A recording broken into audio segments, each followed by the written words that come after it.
Hello, everyone. Thanks for joining Tevora today for our webinar, Managing Service Providers in a PCI Compliant Environment. We're going to give folks a few more minutes to join before getting started.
All right, let's begin.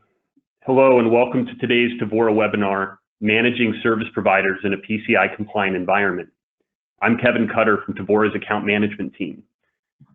Today, Jason Peters, Tevora's Managing Director of our Payments Practice, will provide guidance to understanding the PCI DSS requirements around service provider management.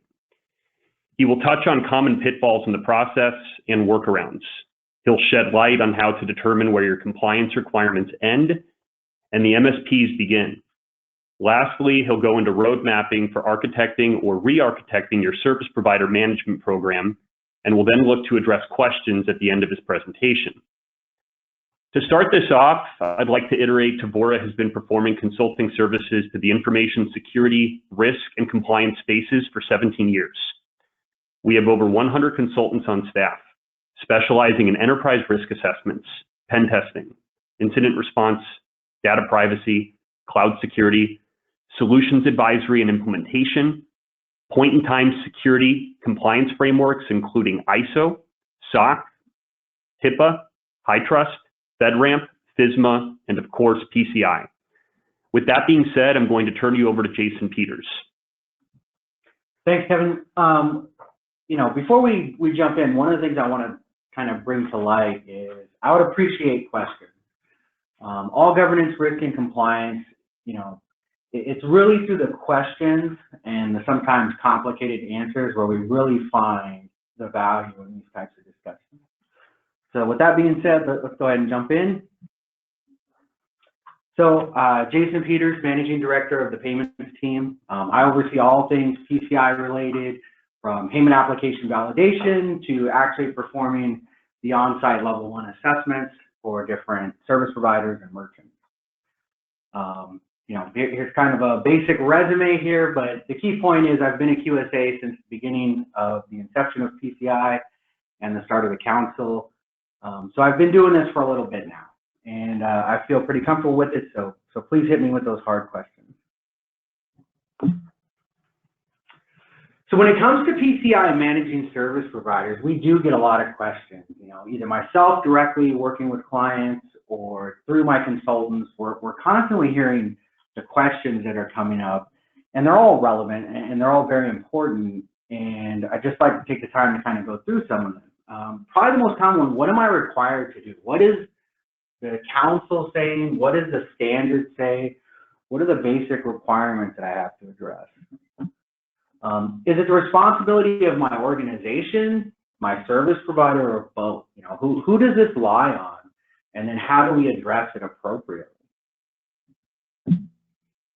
What is my assessor looking for? This is probably one of the most common questions because, we've built a program, we have service providers, we feel that they're compliant, they're demonstrating to us and they're telling us they're compliant. But at the end of the year, when I have to demonstrate my compliance, what do I need to provide? And I want to really dive into that one a little bit more. And then finally, what can I do to make this easier? How do I get my service provider management program off the ground? How do I take this somewhere where it's effective? So what are the objectives today? What will I learn? It's real, this is a complex area within PCI, and given the time frame, we're not going to be able to answer all the questions, but hopefully I can get you the big bullet points to where you know where to go if you need more information. So what does the standard require? What does the PCI DSS currently require in version 3.2.1? How do I identify my service providers? Are they relevant to the environment? Are they germane to the discussion of my compliance? How compliance is demonstrated and validated. As a QSA, what do I look for? What do I need to do to ensure that the manner in which you're handling service providers is compliant? And then tips and tricks for managing service providers. What can I do to really manage the program? How can I make this a little bit easier for everybody involved? I'm going to go over a couple quick details of the webinar itself. After each section or major section, I'll pause and see if there's any questions and try to address a few of the questions before moving on. Having been on the other side of the webinar, sometimes you think of something, you'd like a quick answer before you move on. I want to give you that opportunity. If I don't answer your question after a section, we'll have an extended question and answer period at the end of the prepared material. So after I run through, kind of the death by PowerPoint, that's where we can really get into a little bit deeper discussion. One of the big things, if your question isn't answered, reach out. I'm more than happy to answer your questions. Send us an email. It's not going to hurt us to give you some simple answers to some of these questions. And if nothing else, it helps us in the long run because we're all working in this ecosystem. So everybody being informed is only going to help us out. And before we jump in, any questions? Nope? All right. So identifying your service providers. This one is interesting because I do get questions pretty frequently on, how do I know which people are actually service providers I need to identify within my compliance? How do I incorporate them into my program? So let's start with just identification. What are the questions I need to ask? A wise man can learn more from a foolish question than a fool can learn from a wise answer. I mean, it's very true, especially within this space. Governance, risk, and compliance is a complicated space we work in. PCI is complicated in the fact that it's open to interpretation. There's always interpretations that can come in. So I just want to give you, 3 basic questions you can kind of ask yourself or ask within the organization to identify who your service providers are that are relevant. Does any organization outside of my own store, process, or transmit credit or cardholder data for us, right? This one's the easy question because we're dealing directly with credit card data. And I think everybody in the ecosystem now is aware that, hey, if I have somebody that stores, processes, or transmits credit card data or cardholder data on my behalf, they're a service provider. But really asking that question is going to get you on the front end, typically, not so much on the back end where we've already accounted for. Is there anybody before us that's handling cardholder data to get it to us? You know, are there any PCI requirements that are addressed in part or in whole by a third party? If the question comes up for one of the requirements, hey, tell me about your change control process for your firewall, and you assert a service provider is handling a portion of that or all of it for you, then they would be in scope for your assessment. Do we use any MSSPs that help our ability to be secure and or compliant? This is where it starts to get a little tricky. I just recently went out and met with a service provider, and you know, their take was, well, we don't directly handle cardholder data. But that's not what the implication is for PCI. The implication is, do they impact your ability to demonstrate compliance? Do they impact your ability to be secure? Can they impact the ability to secure credit card data? And so if you're answering yes to these, then those service providers are going to be in scope. So what's an organization required to do? I have service providers. I've identified them. I've asked them questions. I feel that they're relevant. So what's the DSS tell us? Well, if you look in the report on compliance, or you look in the guidelines around PCI, in the executive summary, it's going to talk about applicability of the requirement. And in here, it's very specific, right? It applies to all entities involved in payment card processing, right? Including merchants, processors, and of course, service providers. Now, the extent to which the DSS applies is going to vary depending on the service provider and what they're doing. And we'll get into that later. But this is kind of the crux of what you need to start with. Hey, if they do anything that would be relevant to PCI, then they're going to be in scope.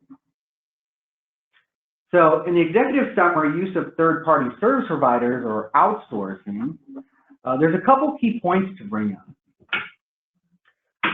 The first is service providers can undergo their own PCI assessment. This is where, you know, you have a service provider, they provide you an AOC, and it seems very cut and dry. Hey, they've demonstrated compliance. I have an attestation of compliance. We should be good to go. I'll get into a little bit more later on in the presentation why that's not always a cut and dry answer, but this is kind of the high level. This is the easy button for your service providers when they provide you that AOC. The more challenging part is service providers who don't have an AOC must be willing to be included within their client's assessment. So I go back to the service provider I just met with. You know, they're saying, hey, we don't do PCI transactions. We don't store, process, or transmit credit card data. We're not going to undergo a PCI assessment. Well, what they're actually going to do is undergo many PCI assessments for their service, and that cost can be shouldered by the client or by them, depending on their contractual obligations, but they have to be included. As a QSA, when I go out to work with clients and they have the service providers, I have to be able to ensure that the service they provide could not detrimentally impact their ability to store, process, or transmit credit card data safely. So let's jump into the requirements. 12.8 is the big one. Maintain and implement policies and procedures to manage service providers with whom cardholder data is shared or that could affect the security of cardholder data. And then it goes on to discuss in a little bit more detail some of the areas they're concerned about. So what are the key points here under 12.8 and its sub-requirements? Well, the first one is a service provider or third-party vendor management program must be in place. You have to have a process. You need to have a program to address the security of your third party. Now, in other circles, the third-party vendor management is growing, and in PCI, we expect the same. We expect to see that grow and future iterations of the standard. You have to have a program, and the program must include contractual obligations, compliance management or monitoring of your service providers, and understand the responsibilities of all parties. It's not a matter of an assertion, it's a matter of managing.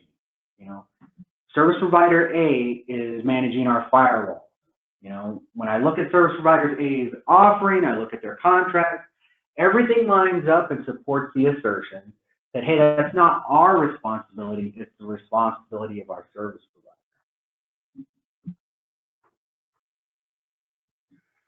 So with that being said, I'm going to take a quick pause and see if there's any questions on either the requirement or the program itself or anything that I've said thus far. All right, with no questions popping up in the chat, I'm going to go ahead and move on. So demonstrating compliance, what is my assessor looking for? You know, what as a QSA do I need to see? And then going forward, what is my bank or my acquiring agent going to need to see? If I'm a service provider myself, what do I need to provide to my clients so that they can demonstrate my compliance? You know, it all starts with policy and procedure, a documented service provider process or policy. And what we're really looking for here is just something that's reflective of your environment. Excuse me. Not so much that it's, you know, a big, long, drawn-out policy, or that it goes, you know, 20 layers deep in detail, but it has to be relevant to your environment. Does it support the interviews that are conducted in demonstrating compliance?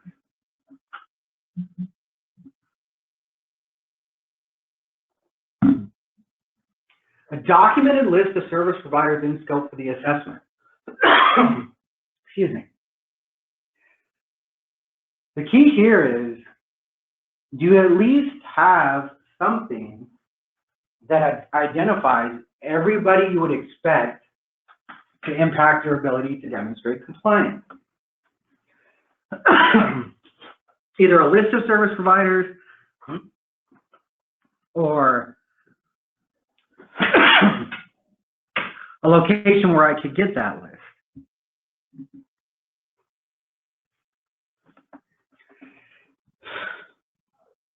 Attestations of compliance for each service provider have to be provided. Again, if they don't have an AOC, they have to be included within the scope of the assessment. We're really looking for, you know, the big, heavy impacting organizations to have an AOC, and you'll see why later in the presentation why this is so key for us. But it really delineates responsibility within that attestation of compliance. And there's a reason why service providers have a different AOC than merchants. Service provider contracts, you know, what did you actually purchase? You'd be surprised how many people purchase a service, you know, they purchase, you know, the greatest monitoring solution ever, and then when we look at the contract, it's called, you know, the second best monitoring solution ever. And when I look at the AOC, it's called a monitoring solution that may be okay. And those things have to line up. We're trying to tie everything out. That's not always easily done. So the contracts do play a role in what you've purchased, because as we know, service providers, you know, they could have multiple services. Which one did you actually purchase? And then which one was actually assessed within their AOC? Or which one are we going to assess if they're included as part of your assessment? You know, the final key is interview supporting the process for performing due diligence. You know, if you have, you know, procurement that's managing all of your service provider contracts, and we're interviewing them, asking them, hey, could you please tell us about the process for bringing a new service provider on board? We're really looking for some key elements here. And those elements are, you know, they understand the documented policies and procedures. They're able to speak to how they maintain the list or a list of service providers in scope for the assessment. And finally, that they're communicating back and forth to stay on top of the attestations of compliance. And as part of this due diligence, how are we monitoring their ongoing ability to demonstrate compliance? How are we monitoring their ability to continually deploy and develop secure solutions for our environment? So I talked about the AOCs and why they're important, and it's funny, but if you're a merchant, you might not see many service provider AOCs, but one of the keys for a QSA is actually taking that AOC and pulling it apart to ensure the responsibilities align correctly. So what I've done here is I've redacted an attestation of compliance from a service provider, specifically in Part 2G, Summary of Requirements Tested. Now, in this area, as a QSA, I'm able to quickly look at the first thing, the name of the service assessed. And I need to tie that out to, is this name of the service assessed the same one that's in the contract? Is it the same one that's discussed in my interviews? Is it the same thing that's branded on the service provider's website as being PCI compliant? Do all those things tie out? The next part is when I talk about the responsibilities of each organization, either the merchant or the service provider, you know, if they're saying that, hey, requirement 2, you know, they manage all of our wireless, and I look in their AOC and I see requirement 2 says, well, this is not applicable, it was either partially or wasn't tested at all, I have to go back to the merchant and say, they don't handle this for you according to their attestation of compliance. I need to test this within your environment.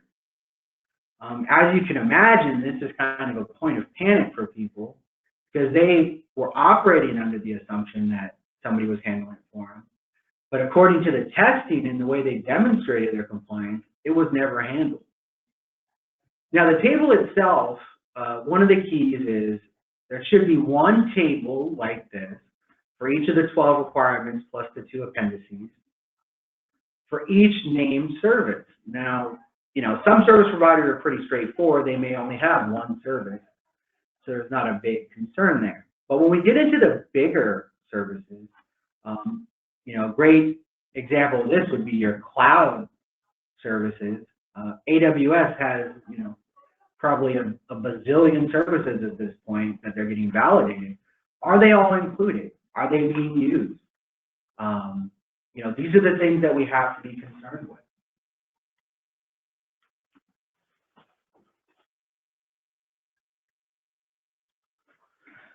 Yeah, so in this attestation of compliance, you know, we had a question come in, you know, how do we do this? What's a way to do this?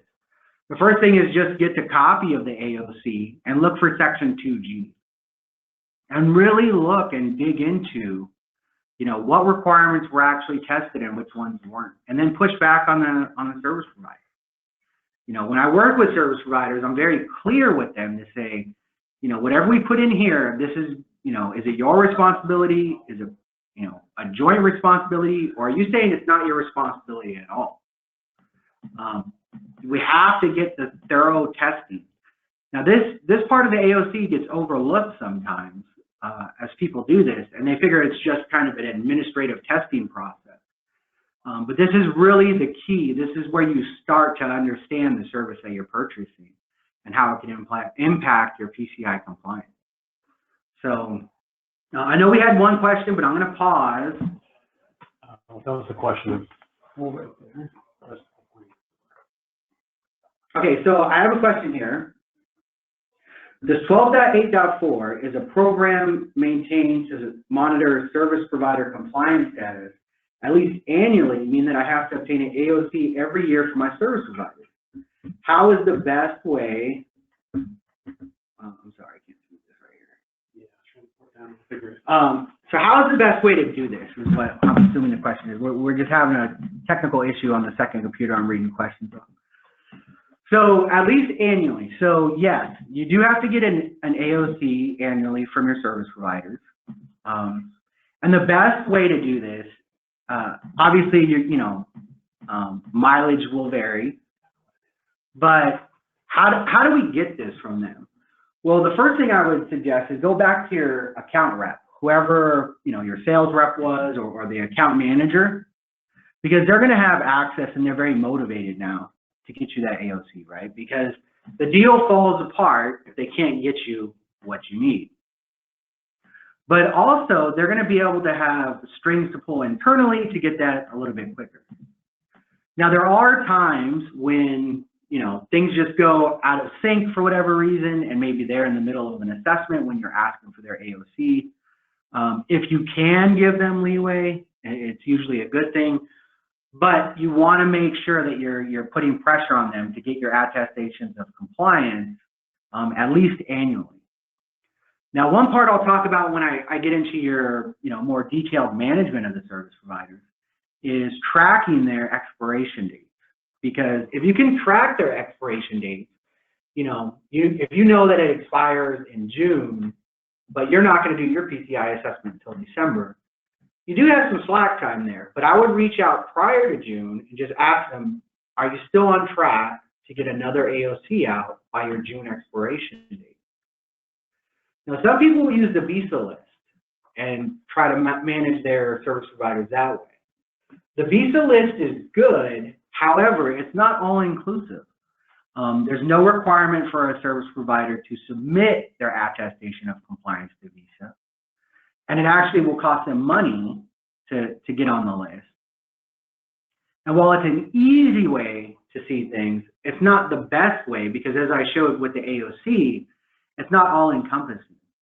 One of the questions I get asked, about this and the visa list is, well, they're on the visa list. Isn't that enough for you as a QSA? And as I demonstrated earlier when we looked at the AOC, it's not, because that visa list is only going to say the name of the company, the name of the assessor, the date that it expires, and give a generic, what is the service that they offer. It's not going to speak to the specific service that you may have purchased or contracted for. Did we have any other questions come up in the chat? No, I believe that's it for now, so we can proceed. Okay, so we'll move on to the next area. So how do I simplify this? How do you take the service provider management, right? We talked about the AOCs, and there was a question on getting the AOCs. And I've seen a lot of different ways to try to manage this, but it kind of boils down to two ways. A GRC tool or an Excel spreadsheet. And those are, typically the ones that have success with managing and documenting these different details. And I'm going to give you kind of the pros and cons, but GRC tools are great, right? They're a nice pane of glass to look into for managing, your governance, risk, and compliance. And if you have the flexibility in it, it's a good way to get in there and add additional details. The biggest con, though, is they're typically expensive, and they're not always intuitive. They're presenting compliance to you how they see compliance. This doesn't always work for every organization, Or they built this tool originally with one compliance framework in mind, and now you're trying to adapt it to your PCI environment. Or vice versa, you've bought a PCI-specific tool that now you're trying to adapt to your SOX 404 controls. They just don't line up enough to make it easy to use.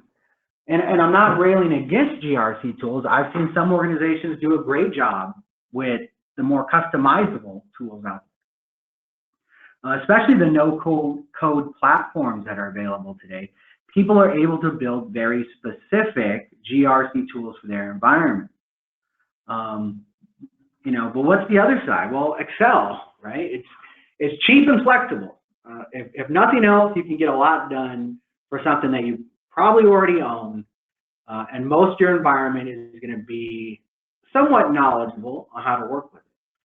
The biggest drawback from this is the manual process. You're in there updating it every time. And I'll give you some tips and tricks, and we might be able to put some tools up you could download to make this easier for you.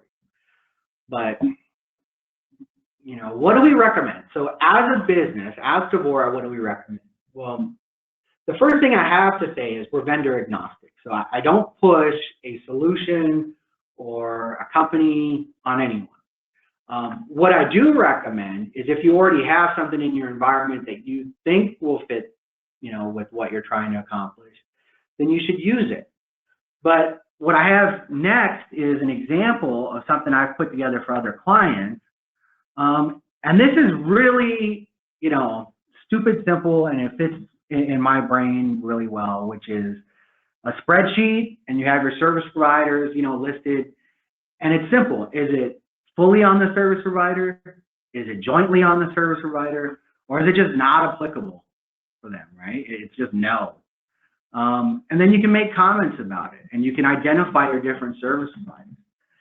The thing I like about a spreadsheet or a database for doing these is it's very easy to iterate over all of your requirements and all of your service providers to identify where do we have gaps, where do we have things that we're not accounting for yet.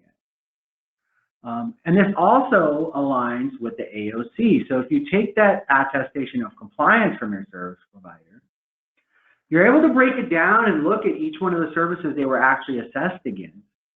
Now, if your assumptions in the spreadsheet say, hey, all of requirement 1 should be the full responsibility of my, service provider A or service provider 1 in this example. If it's supposed to be fully on them, but you look at their attestation of compliance and they mark things, in A or not applicable or weren't tested, you can't rely on that service provider for that. So, what are your courses of action when that happens? Because this does occur.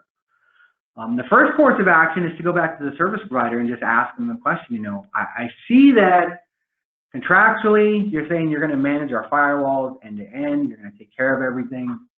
But I look at your attestation of compliance and I see that when it comes to change management, that wasn't tested in your environment. What is the stipulation here? And maybe it's that the service provider is expecting you as the client to manage the change control process. And those are the, kind of tough questions and discussions that have to occur in order to really get down to the weeds of, where am I responsible for these things and where's my service provider? Finally, with this spreadsheet example, one of the things that could be included is their expiration date of their AOC. Either on a cover sheet or within each one of these columns, if you only have service providers that speak to very specific requirements.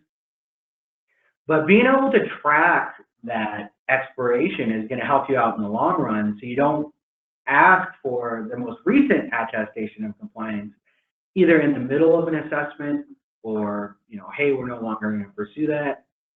My suggestion is always, it says at least annually, but I would just do kind of a health check, the mid-year point with each one of your service providers. Hey, your attestation of compliance is going to expire in 6 months. Are you going to be renewing it? I think is the first question. Because some people, they feel like, oh, well, we have a SOC report. I think that's a common pushback we hear from service providers. Well, we have a SOC report, that should be more than enough. And as I demonstrated earlier in the presentation, that attestation of compliance is one of the keys to understanding responsibility. And when we have people push back and they say, well, I have a SOC report, there is no exception within the PCI DSS. It's very clear. The key points are clear in that executive summary. It's either they present an attestation of compliance or they're managed as part of your ongoing compliance, and we assess them at the same time we assess your environment. The challenge here is really the cost. The cost, I don't have a relationship with all of your service providers. But I'm going to do the work on your behalf, so the cost is now being laid at your feet. So do you push your service providers to become compliant? And a simple answer would be yes, but I can't dictate your business relationship. So it's really something that has to be felt kind of relationship by relationship. And some of them are easier than others. Co-locations are a much simpler, point to not have an AOC, but include within the assessment. It's just a site visit. We're able to quickly validate a lot of the controls around the physical security under requirement 9, just by walking through and asking a couple simple questions. And the co-locations, you know, are an easier way to kind of get your service providers in line without an AOC. Where it gets more complex is when you're dealing with your cloud service providers or your MSSPs. You know, hey, we've outsourced our logging solution to this third party, but they don't handle credit card data. Their assertion is that they're never going to handle credit card data. Do they need an AOC? They have a SOC report. The simple answer is yes. They need to either have an AOC or be included as part of the assessment. While they don't store, process, or transmit credit card data, the ability for them to impact your environment in a negative way for security is there. If you're not monitoring your logs as required in requirement 10, if you're not doing those daily reviews and you've outsourced it, we need to be able to point to somebody who's doing that on your behalf. And very frank conversations need to be had with the service provider if they're saying, hey, you know, we're going to do your log monitoring, we're going to have your outsourced SOC, everything's going to come to us, we'll do all the data retention, but they don't have an AOC or they're not included in the assessment. How do we prove out that they have 1 year's worth of logs if we're never able to go out there and look at it? How do we prove that somebody's monitoring if we don't conduct interviews and do on-site guided observation of the personnel performing these tasks? While this is a QSA, you know, if you want to call it a check in the box to demonstrate compliance, it's also a way for you to understand how is the service you actually purchased being handled if you're not going on site yourself to review it. So this is a second set of eyes to ensure that you're getting what you pay for. Now, we have an additional question. Okay, so we have some questions coming. What is the difference between 12.8.1 and 12.8.5? Could this be combined? So I stopped memorizing all of the requirements after the first iteration of PCI. It was a little bit too much. But to speak to the question more generically is, can requirements be combined for demonstrating compliance? It all depends, and I hate giving this answer, but you know, there's a number of requirements that could be satisfied through one strategy. And the biggest point here is, and what I recommend to all my clients and what I'll recommend to everybody here is please obtain the PDF version of the actual DSS and not just a report on compliance or an SAQ. A lot of people don't do this, and it's only hindering your own ability to further understand the DSS. The reason why I advocate for people to get the DSS, especially in the PDF format that the council has on their website, there's a couple reasons. Number one, it's free. But number two, where in the report on compliance, you have the requirement, the testing procedure, and then the narrative or the space for the narrative. In the DSS, the proper DSS, you have the requirement, the testing procedure, and then the SSC comments that spell out what should be examined or what is the objective of this requirement. Now, if you have a strategy in place where you're able to answer multiple items, and you go back and you look at the DSS, and all of the objectives are met, then you're going to be fine. You're going to be okay with that, you know, combination of answering. I think one of the most common areas we see this in is under requirement 12, specifically because it's predominantly policies, procedures, and of course your program. You know, it can be wasted effort if you wrote one policy for each thing that DSS calls out. Some people will combine this policy into one overarching information security policy, and then they'll have smaller procedures for each one of the items that have to be addressed to specifically answer the question. And if that didn't answer your question, if you could just provide a little bit more detail, I'd be more than happy to speak to those points. Okay, so it sounds like that was good. And you know, if you have more detailed questions, I would love to discuss those as well. Now, I've left Slack time for a lot of questions. We're not getting a lot of questions, so I'm going to take advantage of this. I'm going to just go to a kind of a blanket screen and discuss, you know, we had some questions I think that were sent in before, Kevin. Mm-hmm. I believe we're pretty caught up as of right now. Let me double check though. We had one question on Excel automation tool being posted, but that question was actually answered real time as you were presenting. So that was the other one that we had out there. So I think we're pretty caught up for now. Yeah, the biggest thing with Excel is, you know, or a database, depending on how nerdy you want to be at this. I'm a big nerd, so I typically will do it in a database. Well, that same individual just pinged and said, can Jason walk through some Excel automation tools? You know, what's kind of out there that would be beneficial? Okay, so Excel automation is an interesting area when it comes to doing things like this. I write a lot of my own automation tools. So when we look, if we were to go back to this slide, I actually just wrote a tool to pull out the requirements and populate an Excel spreadsheet with this. And I just script it myself. So as far as like automation is concerned, I'll use a lot of the formulas built natively within Excel to identify things. You know, like, hey, is every one of these covered, or do I have blanks within these? And I'll use a combination of built-in Excel formulas to identify areas of weakness.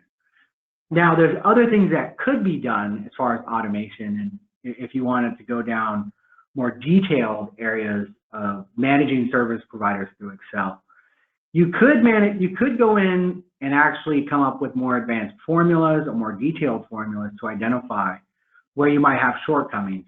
For instance, because I use a simple like FJ or IND, those are simple queries that Excel formulas can evaluate and determine where things might be a joint responsibility that you would have to speak to. Now, you know, doing that in and of itself, Excel is a static document, and you're not going to get real-time evaluations unless you open the document to inspect it. The nice thing about using Excel, though, is you could export this as a CSV or tab eliminated file and then further automate that. And that's what I would typically recommend to people if they wanted to get more robust details on these things, would be to export it as a tab eliminated file so that you can iterate over it through, you know, a number of scripting languages and get very key details that would drive your program. So the joint responsibilities one, the other is when they don't cover it at all.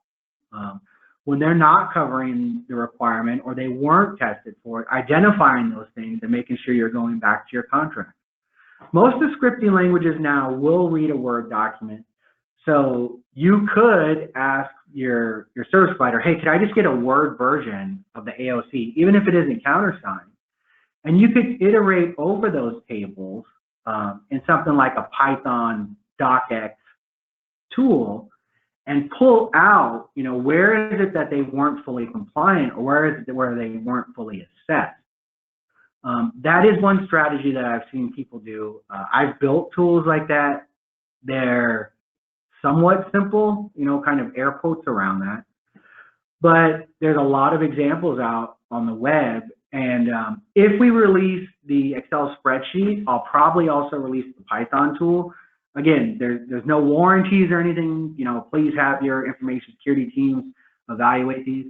But the spreadsheet as it exists today has no macros, no formulas. We keep it bare just so that people, you know, our clients, if we give it to them, they can just use it as is without the fear of either an embedded macro or a formula that comes out wrong, and they can build on their own.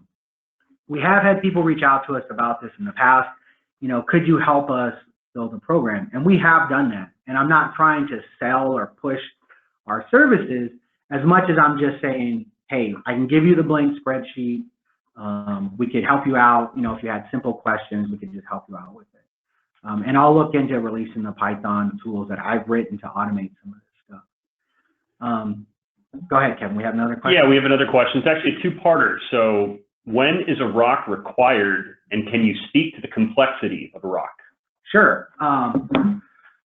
So when is a report on compliance required? Well, there's two key areas. So first we'll speak to the merchant side of the house, and then we'll speak to the service provider. So for the merchant, it's really driven by your acquirer. Who holds your merchant ID? They're going to tell you, hey, you need to do a report on compliance. Now, that's one answer. Now, the textbook answer is you have to do a report on compliance as a merchant if you conduct 6 million transactions or more annually. Now, some people, have devised different ways to kind of get around this by using different MIDs for different payment channels. I mean, I won't speak to any of that or, either for or against. I'll just say that it has occurred. The industry is kind of wised up to that, and, splitting up your MIDs isn't always the best thing because we all know that your negotiated rates will be better the higher traffic volume.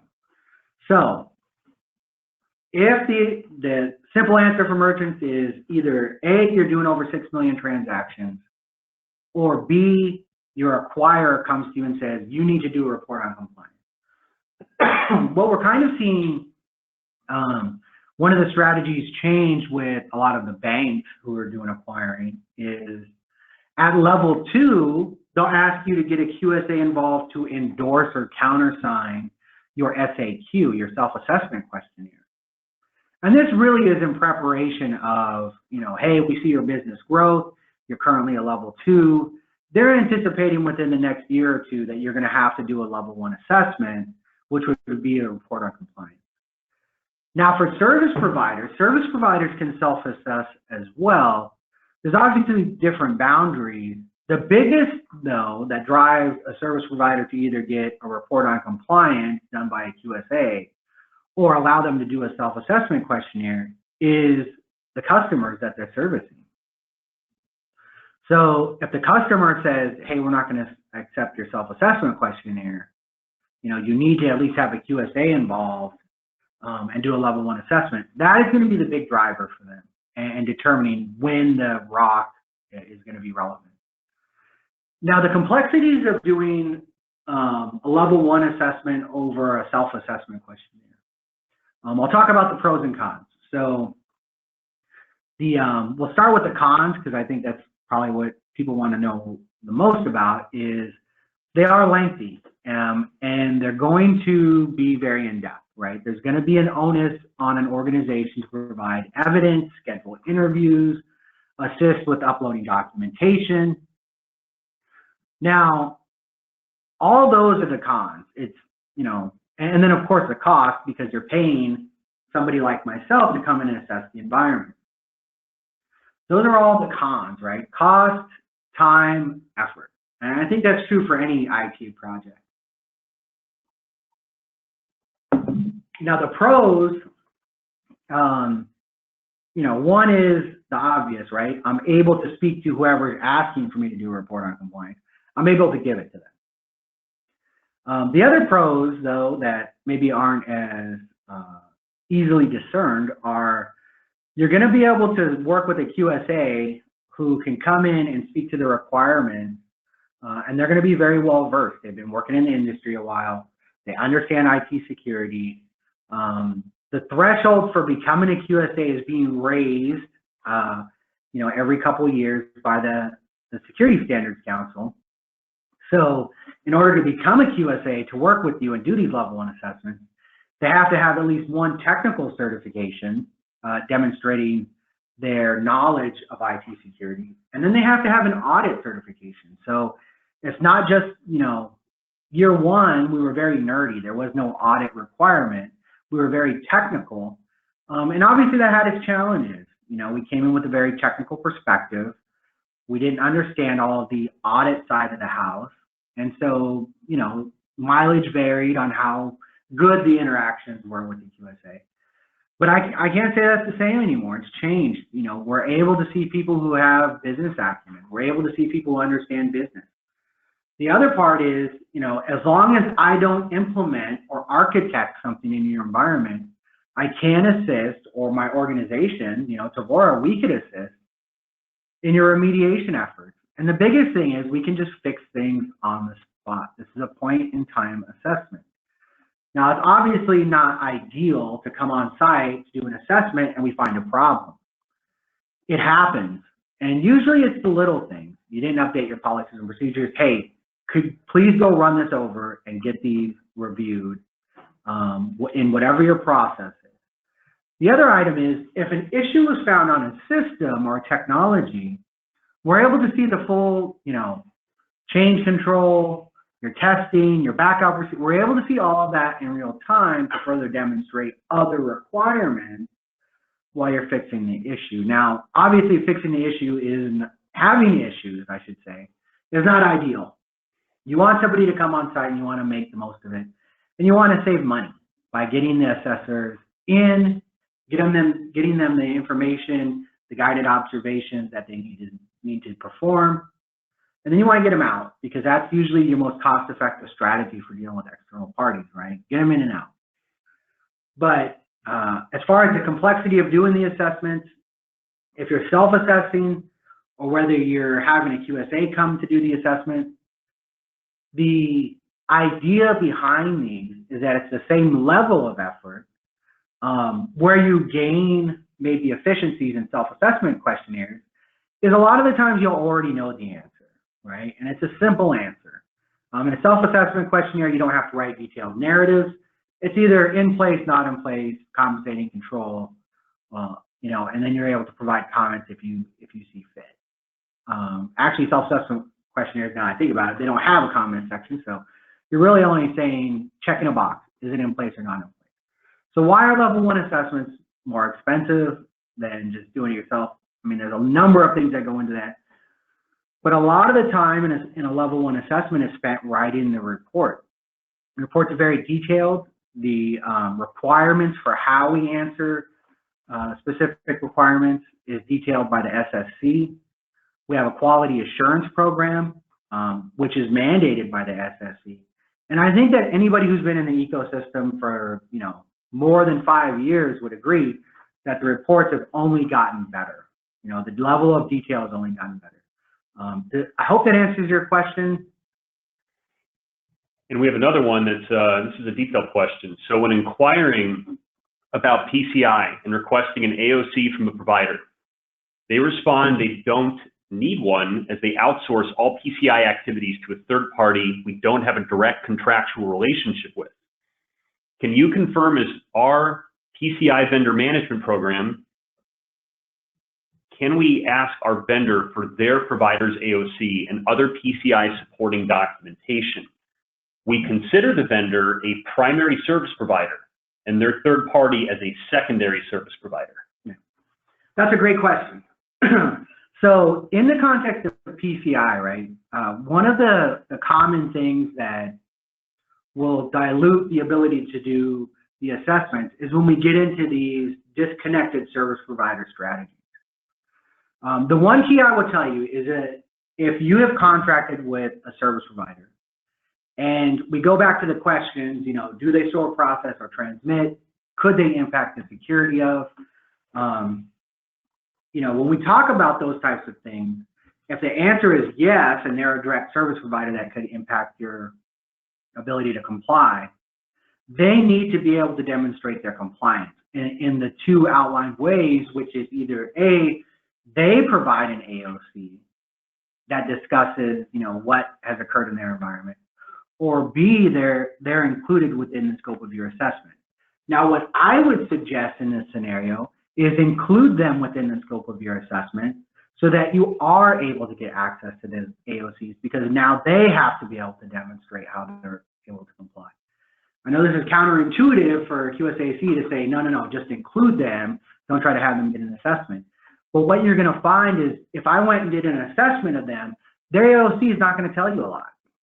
It's just going to tell you that, hey, it's going to tell you what they've already told you. This other third party is managing it for them. But if you bring them into your assessment and make that part of their vendor management program, and again, the contractual obligation could be there that if they use a third party, they have to provide those AOCs as well. So there's a lot of different routes there that can be taken. But my suggestions at this point would be, number one, include them within the scope of your PCI assessment so they themselves don't have an AOC. Make sure that in your contracts and in your renewals that you're including as part of your PCI compliance that they provide any AOCs for service providers that could impact them, so you can understand their ecosystem. You know, what are they doing with your data? You know, what you don't want is you don't want this screen, so to speak, the security screen in between you and your service providers, where you're getting the face, but you really don't understand what's happening with your data and services beyond that. So, you know, you might have to expand your requirements within your contract language to say that if they themselves are relying solely on another party to demonstrate compliance or to perform compliant activities, that they're providing you with appropriate documentation, and the documentation has to have substance, right? If the AOC itself isn't able to speak directly to the services they're providing, or they just provide you an AOC where they're just a middleman handling, you know, the renewals, so to speak, for another party, they need to be able to let you see what's actually going on under the hood. So, you know, part of the attestation of compliance, part of the program, is being able to speak, you know, number one, intelligently back to whoever is asking for your report, whether it's your acquirer or it's, you know, your processors, now your acquirer, whoever it is, the bank, that you understand your environment, you've scoped it appropriately, you understand what your service providers are doing and how they can impact your environment, and that the program itself is functioning as intended, and it's functioning appropriately. So when you get into these scenarios where you have this, you know, security screen in between you and somebody who's directly impacting your data, you really want to peel that back. Now, there's the obvious rabbit hole that could be dove into here. And what I would say is, this is a very specific scenario that's been presented, and my answer is specific to that scenario. There are going to be times when you have service providers who, you know, hey, all my systems are actually in AWS. You know, AWS is my service provider. You know, it's kind of a good and bad example here in the fact that we all know that AWS undergoes multiple assessments every year. They have detailed documentation on their compliance. They're pushing their IT security program out there. What you don't want to do is for every service provider you have and that's handling your credit card data, as they're providing you an AOC, you know, how many layers deep do you go? Because everybody's relying on someone at this point to make the, you know, to make the wheels go around. There's a lot of moving parts. So my answer is very specific to the question, but I would say that, you know, if you're working with a service provider and you don't feel that the documentation and the answers they're providing to your questions aren't detailed enough, that you should dig deeper. We have another question. Any insights into PCI version 4 new requirements? That's a great question. So, and I kind of anticipated somebody bringing this question up. I don't have detailed insights right now, and that's predominantly because it hasn't reached a phase where they've released 4.0, you know, in an alpha or beta state for RFC to the QSACs.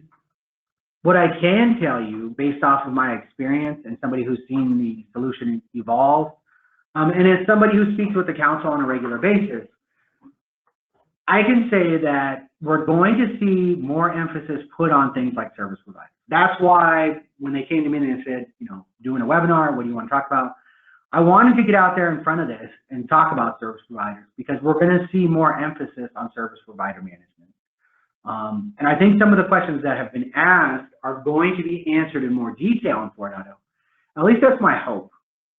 And some of the, you know, rumblings or rumors that I've heard at this point coming out of those in the know, the council, etc., are that we're going to see a bigger push around service provider management. We're going to see more emphasis on stewardship around the code that's actually on your site.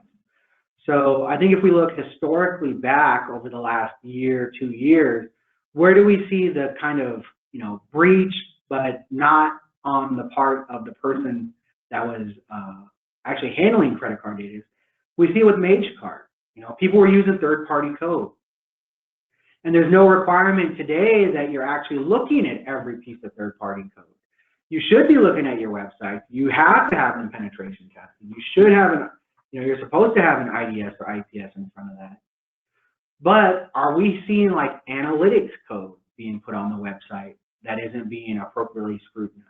Are we seeing, A/B testing for marketing code being put on the website and it's not being appropriately analyzed? These things, they're not specifically called out in the requirements. As a QSA, I always push back and say, well, you scope the environment. It's your scope, and you've now included this code. So it is your responsibility. But the SSC hasn't put teeth to it yet, and I think that that's coming.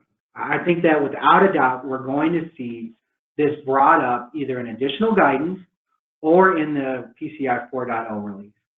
Additionally, look for the December 2016 scoping guidance the SSC put out, where there's been a lot of discussion and kind of a typical response from those working in PCI is, this is just guidance on how to scope our environment. This isn't actually, the intent of the SSC. Now, I pushed back and, Troy Leach came out in interviews and specifically said, no, this isn't just guidance. This is the way you've always supposed to scope these environments. This is what the scope is supposed to be. These are the exercises that were intended. Now, I'm not going to speak, for or against the way the SSC's handled terms like guidance and releasing information. But what I can say is that in 4.0, I would not be surprised to see more detailed guidance discussions being brought up. Excellent, and appreciating that we're at the top of the hour, we want to be mindful of everyone's time, but we have time for a few more questions. Another one that we have, we perform self-assessments. Okay. We are moving to P2PE, but we also have a low volume of telephone orders. Will I always be stuck doing an SAQD, all 250 questions? That's a great question. So, unfortunately, documenting your compliance is always done at the most stringent level, right? So, in this scenario where you have the telephone orders or telephone payments, yes, that's going to require an SAQD. But for your in-person payments, you're doing P2PE. What you don't really, what you're not able to fully appreciate is within the guise of a level 1 assessment, it does impact them considerably. Within the self-assessment questionnaire, you'll still do an SAQD. However, there will be more and more requirements that will become not applicable. So you're still answering the questions, but the stringent, capturing and maintenance of evidence isn't going to be there for all of the requirements. So you are going to get the benefits of P2PE. I like the P2PE solutions. I like the concepts. I feel that the program itself, and I'm not bad-mouthing, the banks or the brands or the SSC here. I just think the program, the way it was rolled out, it left a lot to interpretation. So we see a lot more E to EE, where it's still end-to-end encryption, but it's end-to-end encryption that wasn't validated. It's just been validated and endorsed by the banks or the acquirers. So the short answer to your question is, unfortunately, yes, you'll still have to do an SAQD. However, the caveats are you're not going to have to answer as many questions because now they'll be not applicable. And you'll see that as a whole, your security posture will be improved. And your focus will really be around a smaller subset of your overall environment. So whereas today your point of sale, the switches, routers, firewalls, etc., inside of your stores, and I don't know what industry, but stores or restaurants or your remote locations, those are going to be phased out where it'll be more the P2PE, physical inspections, inventory, maintenance, and training of employees will still be there. Those technologies will be brought out of scope. So your scope does shrink. You do get benefits. It's just you do have to still use the same documentation. That does it. So we appreciate everyone's time. We thank you for staying with us over the hour. And as you can see from this last slide, Jason makes himself readily available. He's a pleasure to work with. He's got a cell phone number. So if you have small questions, anything that you want to run past him, please don't hesitate to reach out. Otherwise, your account and relationship manager, including myself, will be following up with the deck from Jason's presentation and also a link to the recording for anything that you may wish to revisit from this session. We thank everyone for their time and enjoy the rest of your Tuesday. Thanks, everyone.